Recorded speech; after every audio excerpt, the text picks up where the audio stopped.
with the great G-Man Gary Gerald on the call. But on television, you'll get a chance to see Mark Jones and Katie Christensen. And look at this. He's always ready to push the agenda and go forward here. Mark Jones chiming in. Are you working out, Mark? What's going on? You guys gave me, I was listening up and I heard about Brendan not being able to go. And I stopped at about mile. I had 2 3/4 miles in the tank on the treadmill. And I'm figured, you know what, that's good enough. Nice. Good for you. How was your talk to the Kings? Yes, let's do it. Kings basketball. I appreciate you checking in and always listen. How was your break? What'd you get done during the All-Star break? Get some rest?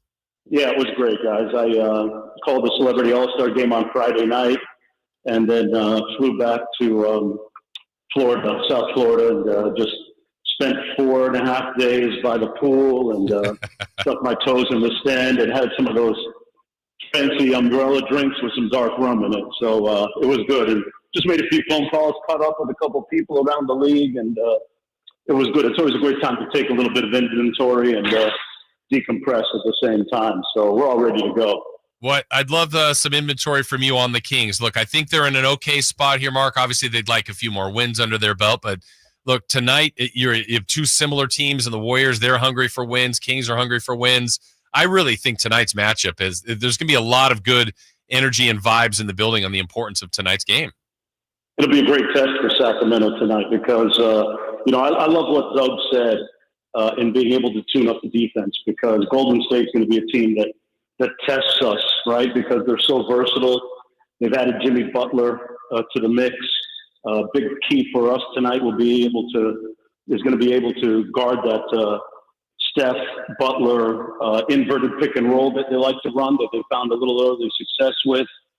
So they're going to stress our defense. And I can remember speaking with Doug after the Dallas game before the break, and he basically said, we got to get the back end of our defense to match the front end of our defense. I think he feels that the stuff out front, the point of attack defense with Keegan and some other guys at the point of attack is doing pretty well. But if they can get that kind of intensity and coverage on the back end, then I think we're going to be all right. I think if we get our defense into the top 12 to 15 range, like it was a little bit earlier, I think we're hovering around 14, 15 at one point, and we got a legit shot of not just being a play-in team, but grab maybe that nip at that 6 hole.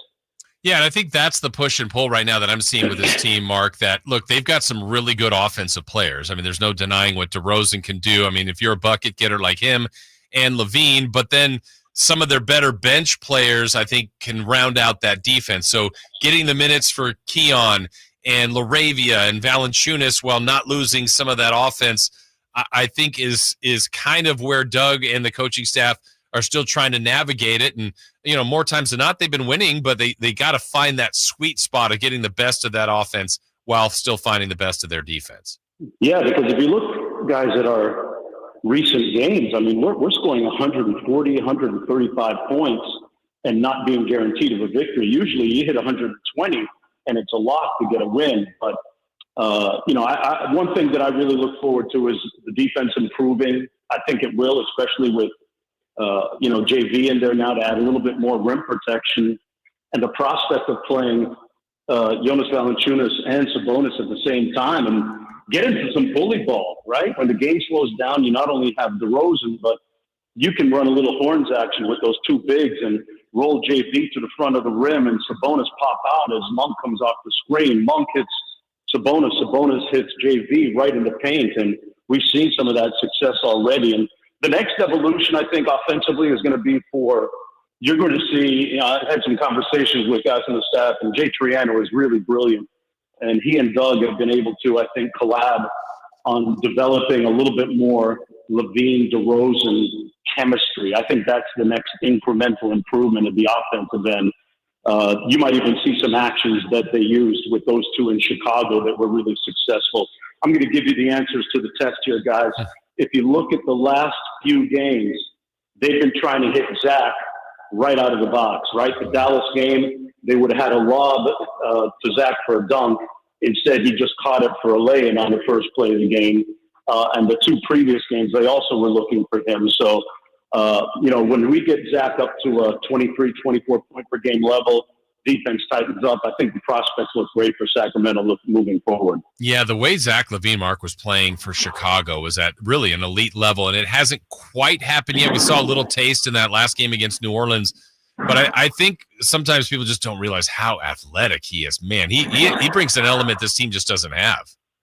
Yeah. I spoke with one of his former coaches in Chicago and Minnesota recently, and he said the best thing about Zach is that he's very analytical, and he always wants to do the right thing and play the right way. And if that's his stated goal, if he's out there being selfless with his dynamic athletic talent, that's another area of incremental improvement for the Kings. And he can get it in bunches, guys. We started to see that come a little bit before the All-Star break. And I think this team is situated really well offensively.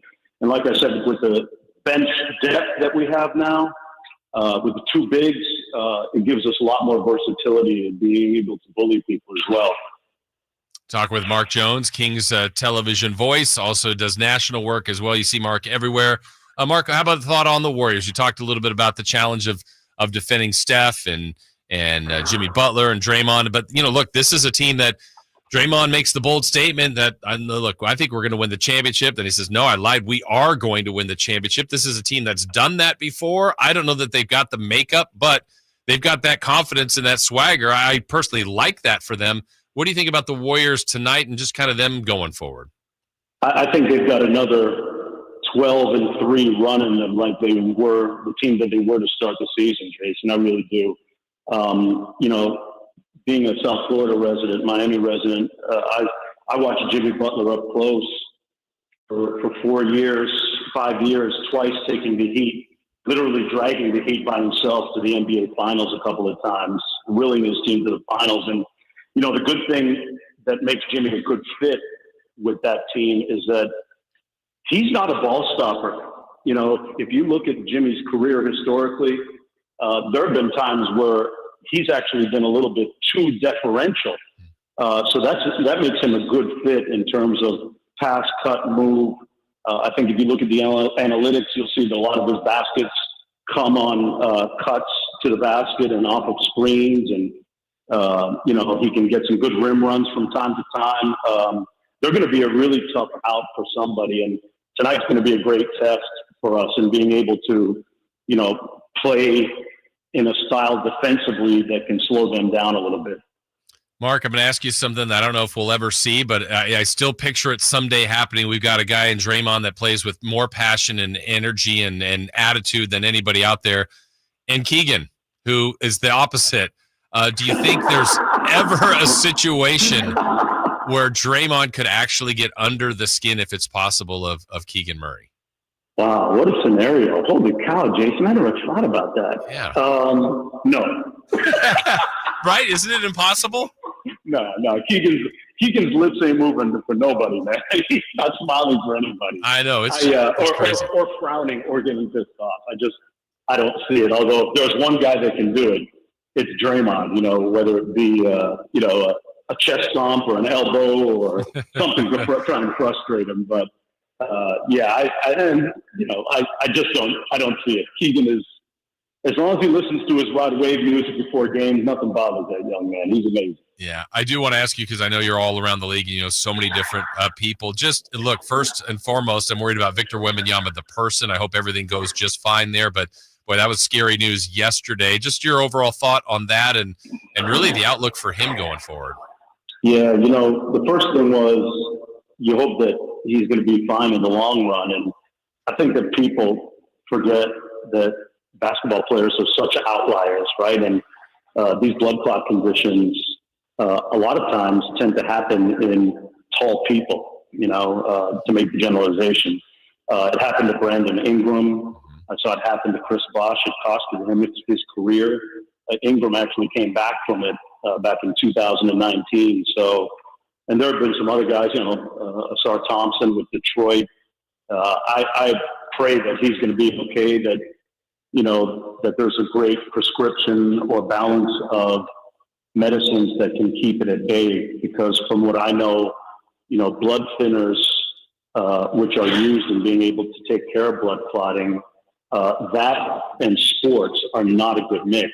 And that's why you got to shut it down, because your blood gets thinned out so much. My father was on a blood thinner for a while, Coumadin, and you couldn't even brush up against him for fear of, internal bleeding, and your blood doesn't clot when you're on those thinners. So, I'm sure that the Spurs have the best medical experts to try and remedy that. We need Victor back. He's such a young, engaging man. Have you seen him in Court of Gold, in that documentary on Netflix? No, I haven't watched that yet. Is he great? Oh, you got to see that. It's great.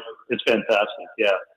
Yeah. But, as one of the faces of the league moving forward, we need him back on the court and, more importantly, in great health. Well, yeah, especially what we saw from, he looked like he was all in on the All-Star game. I know he was certainly in the Olympics, and I want to watch that documentary. But, yeah, the competitiveness, the greatness that he has, too, that's – yeah, you're right. We do need Victor Wembanyama back on the floor. The guy wants to start an NBA chess league. I mean, how amazing is that? Come on. Still reading the books before every game, too.